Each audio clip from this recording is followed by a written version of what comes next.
Magandang araw sa inyong lahat. Ngayong araw sa Araling Panlipunan 8, magkakaroon tayo ng pagtataya sa mabuti at hindi mabuting epekto ng estrukturang panlipunan sa pag-unlad ng pamumuhay ng tao. Ito ang pagkakataon upang aktwal nating mapatunayan at mailapat ang ating mga naunang natutunan sa pamamagitan ng mga malikhaing gawain. Good day, teachers! Dahil napapansin ko na ang ilan sa inyo ay nahihirapang makita ang 4-digit code, minabuti ko na lang nabanggitin mismo sa video na ito ang 4 na code, kaya naman makinig mabuti sa babanggiting code. Ang ating unang code para sa araw na ito ay 1. First code is 1, mag enjoy at sama-sama tayong matuto. Sa pagtatapos ng araling ito, inaasahang nasusuri at natataya ninyo ang epekto ng estrukturang panlipunan sa pag-unlad ng pamumuhay ng tao. Inaasahan ko ring makagagawa kayo ng isang evaluative output tulad ng poster, concept map, o short presentation. At higit sa lahat, mapapahalagahan ninyo ang isang makatarungan at maayos na lipunan kung saan kinikilala ang ambag ng bawat kasapi. Bago tayo dumako sa ating pangunahing gawain, magkaroon muna tayo ng mabilis na balik-aral. Subukan nating sagutin. Ano nga ba ang mga mabuting epekto ng estrukturang panlipunan na ating tinalakay? Ano naman ang mga hindi mabuting epekto nito? At sa tingin ninyo, bakit nga ba mahalagang tasahin o suriin natin ang mga epektong ito sa buhay ng mga sinaunang tao? Ngayong araw ay formal nating ipapakilala ang inyong performance task. Ito ang tinatawag nating paglilinaw ng gawain. Bibigyan natin ang bawat pangkat ng kalayaang pumili kung anong uri ng proyekto ang gusto ninyong gawin.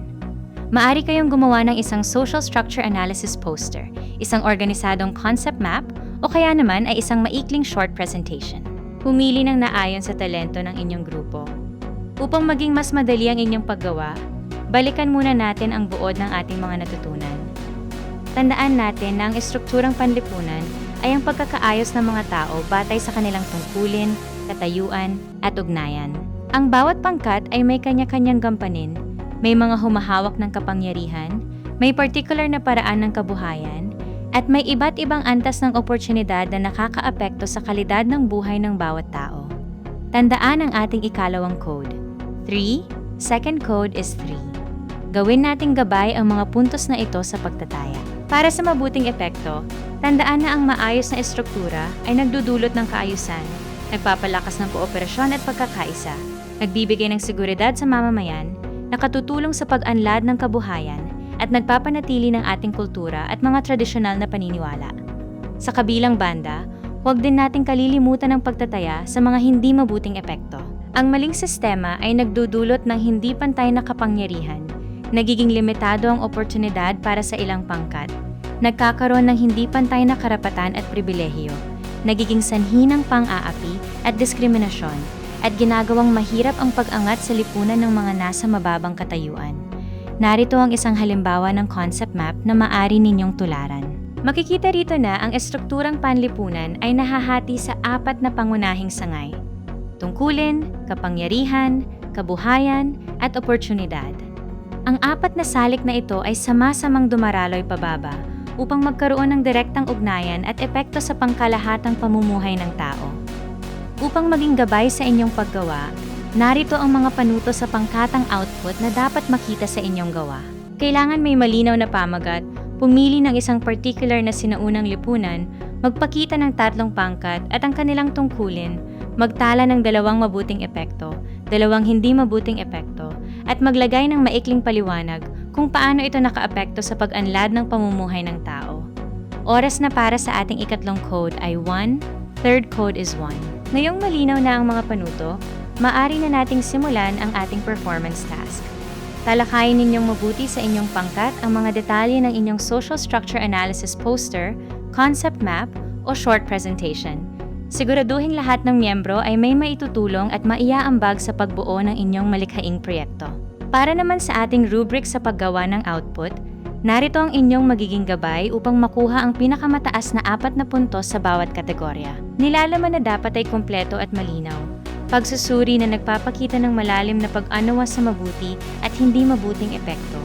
Pag-uugnay sa pamumuhay, kaayusan at presentasyon na organisado at madaling maunawaan. At ang kooperasyon kung saan ang lahat ng kasapi ay may malinaw na ambag.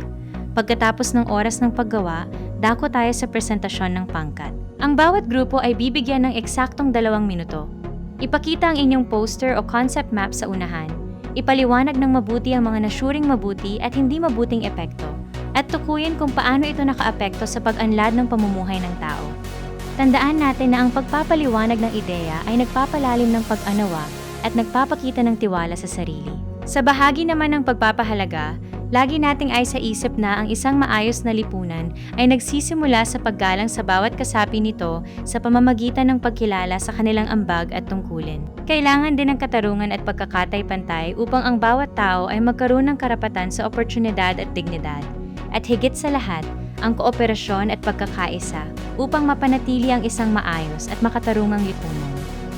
Para sa ating pagninilay, nais kong iwanan sa inyo ang malalim na tanong na ito upang inyong pag-isipan. Sa inyong sariling palagay, paano kaya makatutulong ang pag-anawa sa estrukturang panlipunan upang makabuo tayo ng isang mas makatarungan at maayos na lipunan sa ating kasalukuyang panahon? Bilang buod ng aralin, tandaan natin na ang estrukturang panlipunan ay ang pagkakaayos ng mga tao, batay sa tungkulin, katayuan, at ugnayan. Mayroon itong mabuting epekto tulad ng kaayusan, kooperasyon, at seguridad, ngunit may hindi mabuting epekto rin gaya ng hindi pantay na kapangyarihan at limitadong oportunidad. Kaya naman mahalagang suriin at pagbutihin ang sistema upang mapabuti ang pamumuhay ng lahat. Bago tayo magtapos, pakisagutan ang ating exit ticket sa pamamagitan ng pagkumpleto sa mahalagang pangungusap na ito. Ang estrukturang panlipunan ay nakaapekto sa pamumuhay ng tao dahil isulat ang inyong naging realisasyon sa isang malinis na papel.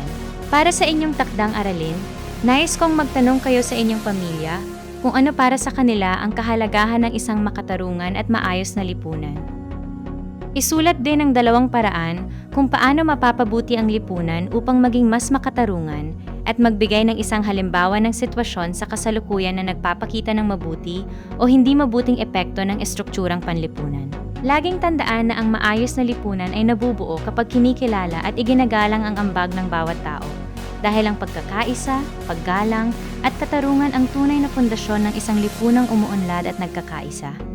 At para sa ating huling quote sa ending na ito, ang panapos natin ay 8. Maraming salamat sa inyong pakikinig at pagbutihin ninyo ang inyong paggawa.